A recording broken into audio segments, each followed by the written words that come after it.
مشکات شریف دیکھیے، نبی کریم صلی اللہ علیہ وسلم ایک مرتبہ سورج گرہن کی نماز پڑھا رہے، پڑھاتے پڑھاتے اوپر دیکھا، ہاتھ اٹھایا، نیچے کر لیا، نماز ختم ہوئی۔ صحابہ کرام نے پوچھا یا رسول اللہ صلی اللہ علیہ وسلم، آج نماز میں ایک ایسی ادا کرتے ہوئے پائے کہ آج سے پہلے ہم نے آپ کو اس طرح کرتے ہوئے نہیں دیکھا۔ جواب میں اللہ کے نبی نے یہ نہیں فرمایا کہ صحابہ نماز ادا کر رہے تھے کہ مجھے دیکھ رہے تھے،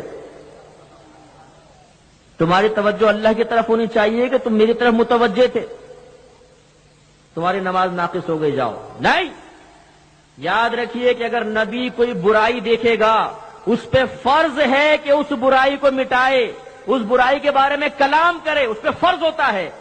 اگر نماز میں نبی کا خیال لانا منع ہوتا، حرام ہوتا، تعظیم الہی کے خلاف ہوتا، تو اللہ کے نبی فرماتے نماز میں صرف اللہ کا خیال آنا چاہیے، اور تم اپنے نبی کو دیکھ رہے تھے، خلاف تعظیم کام ہو گیا، اللہ کی بارگاہ میں توبہ کرو۔ نہیں، بلکہ سرکار نے صحابہ کرام کے استفسار پر جواب عنایت فرمایا۔ اختصار سے بیان کر رہا ہوں، فرمایا میں نے اوپر دیکھا تو مجھے جنت دکھائی گئی۔ ذرا توجہ، یہ بتائیے کہ دنیا میں جتنے انسانوں نے نماز ادا کی، انبیاء علیہ السلام کو ہٹا کر، نبی کو لے لیجیے، ہمارے نبی کو، باقی تمام انسان، سب سے کامل نماز کس کی ہوگی؟ ہمارے نبی کی۔ کامل نماز کون سی ہوتی ہے؟ جس میں مکمل توجہ اللہ کی جانب ہو، جس میں مکمل توجہ اللہ کی جانب ہو۔ اور یہاں نبی کیا فرما رہے ہیں؟ مجھے جنت دکھائی گئی، تو اس کا مطلب ہے کہ آپ جنت کی طرف متوجہ ہو گئے، تو معاذ اللہ کیا نماز ناقص ہو گئی؟ نہیں، اس لیے کہ دیکھنے والا اگرچہ نبی ہے، دکھانے والا خدا ہے۔ جب خود اللہ دکھا رہا ہے تو یہ نماز ناقص نہیں، یہ اپنی کاملیت کے عروج پر ہے۔ نبی فرماتے میں نے دیکھا، جنت نظر آئی، اس میں گچھا نظر آیا، تو میں نے چاہا کہ تمہارے لیے توڑ کر لے آؤں، تو میں نے ہاتھ بڑھایا، پھر اس خیال سے نیچے کر لیا کہ اگر وہ گچھا زمین پر آ گیا، تم قیامت تک اسے کھاتے رہو گے، وہ کبھی ختم نہیں ہوگا، کیونکہ جنت کی نعمت میں فنا نہیں۔ وہاں ہم ایک پھل کھائیں گے پھر پورا ہو جائے گا، پھر کھائیں گے پھر پورا ہو جائے گا، پھر کھائیں گے پھر پورا ہو جائے گا، چھوڑیں گے تو شاخ میں جا کے لگ جائے گا۔ ایسی پرندے اڑ رہے ہوں گے تو ایک جنتی کہے گا کاش یہ پرندہ بھون کر میرے سامنے آ جائے، فوراً بھون کر، اور نبی فرماتے ہیں بغیر آگ پہ پکا ہوا آ کے گر جائے گا، اسٹیم روسٹ۔ وہ جنت اس کو کھائے گا، تناول فرمائے گا، نبی کریم فرماتے ہیں جب وہ کھا چکے گا، دوبارہ وہ پرندہ زندہ ہوگا، اس پہ پر آئیں گے، پھر اڑنا شروع کر دے گا۔ تو اس لیے نبی کریم فرماتے ہیں میں نہیں لے کر آیا کہ یہ غیبی معاملہ ہے، اور ایمان بالغیب ہی معتبر ہوتا ہے۔ غیب منکشف ہو جائے تو پھر ایمان معتبر نہیں، تو اس کو دیکھ کے تو سارے کافر ایمان لے آتے، اور پھر ان کا ایمان معتبر نہ ہوتا، اس لیے نہیں لایا۔ اگلا توجہ فرمائیں، ابھی میں نے آپ کو جنت کی اونچائی بتائی، کتنی دور ہے؟ 500 برس پہلا آسمان، پھر 500 برس دوسرا، پھر 500 برس تیسرا، پھر 500 برس چوتھا، پھر 500 برس پانچواں، پھر 500 برس چھٹا، پھر 500 برس ساتواں، پھر 500 برس کے فاصلے پر جنت۔ اور میرے اور آپ کے قدرت والے نبی جنہیں اللہ نے قدرت اور وسعت عطا فرمائی، زمین سے ہاتھ بڑھا رہے ہیں جنت تک۔ اچھا پھر یہ نہیں فرمایا کہ اونچی بہت تھی، کافی دیر کوشش کرتا رہا، آخر ہاتھ نیچے کر لیا۔ معاذ اللہ اگر پہنچتا نہیں نا تو یہ اونچا کرنا ہی غلط ہوتا۔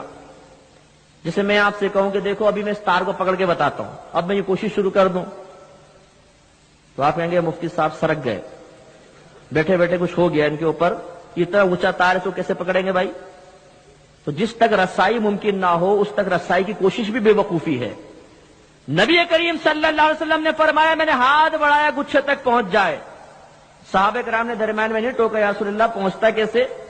نہیں، خوش عقیدہ مسلمان تھے، اور نبی کریم نے فرمایا میں نے ہاتھ بڑھایا، پھر یہ سوچ کر نیچے کر لیا کہ لے آؤں گا قیامت تک کھاتے رہو گے۔ یہاں ایک پوائنٹ اور بہت اچھی بات کہ بھائی ساتھ میں بیٹھے ہوں، بغیر پوچھے میں ان کی جیب میں ہاتھ ڈالوں اور کچھ نکالنے کی کوشش کروں تو یہ شاباش دیں گے نا، شاباش مفتی صاحب بہت اچھا کام کر رہے ہو. کیا کریں گے؟ بھئی ہاتھ پکڑ لیں گے نا، جیب کترے، خائن، چور، ڈاکو، جو لقب ان کے ذہن میں ہوگا سب مجھے عنایت فرما دیں گے. تو یہ کیوں غصے ہوں گے؟ کیوں مجھے چور اور خائن کہہ رہے ہیں؟ اس لیے کہ مال غیر کا ہے، اور میں نے غیر کے مال میں بلا اجازت تصرف کی کوشش کی ہے، اور کسی غیر کے مال میں بلا اجازت تصرف یہ چوری ہوتی ہے، ڈاکہ ہوتا ہے، یہ خیانت ہوتی ہے. اگر جنت اللہ کے نبی کی نہ ہوتی تو نبی کریم کا ہاتھ بڑھانا ہی گناہ ہوتا، اور نبی سے گناہ کا صدور نہیں ہو سکتا. معاذ اللہ، وہ صغیرہ کبیرہ گناہ سے پاک و صاف ہے. معلوم یہ ہوا کہ جنت اللہ کے نبی کی ہے، اور جس کو چاہیں جب چاہیں جنت کی نعمت لا کر زمین پہ عطا فرما دیں. وَلَلْآخِرَةُ خَيْرٌ لَكَ مِنَ الْأُولَىٰ، اے نبی ہر آنے والی گھڑی آپ کے لیے پچھلے گھڑی سے افضل ہے. آج سے 1500 سال پہلے جو نبی ہاتھ بڑھا کے جنت تک ہاتھ پہنچانے پر قادر ہے، آج اس کی قدرت کی وسعت کا عالم کیا ہوگا. تو اس کے بارے میں اگر مسلمان ان احادیث کے پیش نظر یہ عقیدہ رکھیں کہ جنت اتنی دور، میرے نبی آج سے 1500 سال پہلے اس میں ہاتھ پہنچانے پہ قادر، تو مدینہ تو بڑا قریب ہے. اگر یہاں سے ہاتھ بڑھا کر عنایت فرما دے تو کون سے تعجب کی بات ہے. اور تاریخ کا مطالعہ کریں، خدا کی قسم سینکڑوں واقعات نبی کریم نے عطا فرمایا. ملا جامی رحمت اللہ علیہ کا واقعہ آپ نے سنا ہوگا. انتہائی عاشق رسول، نبی کریم صلی اللہ علیہ وسلم سے ملنے کے لیے مدینہ منورہ کی طرف چلے. جب مدینہ منورہ کی سرحد پر پہنچے، مدینہ منورہ کے والی کے خواب میں سرکار تشریف لائے. فرمایا ایک شخص آ رہا ہے، اسے مدینے میں داخل مت ہونے دینا. اس والی نے فوراً سپاہیوں کو تیار کیا، جلدی جاؤ، اسی حلیے کا ایک آدمی آ رہا، اس کو اندر نہیں آنے دینا. سپاہی گئے، سرحد پر روک دیا. حضور آپ کا آنا منع ہے. تھوڑا آگے چلے گئے، سپاہی واپس گئے.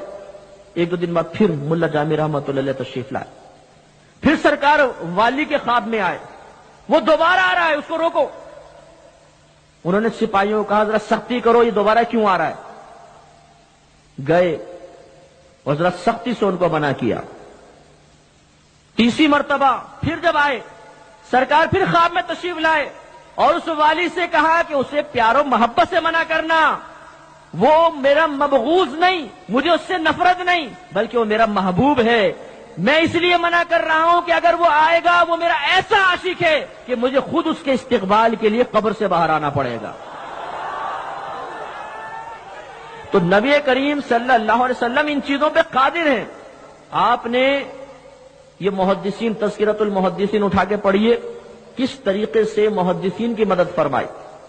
کبھی تو کسی کے خواب میں آگے فرمایا ان کو روٹی پہنچاؤ، ان کو کھانا پہنچاؤ، اور کبھی خود انہوں نے دیکھا کہ نبی کریم اس طرح ہاتھ سے کچھ دے رہے ہیں، آنکھ کھلی تو ہاتھ میں سب کچھ ہے. تو یہ ہزار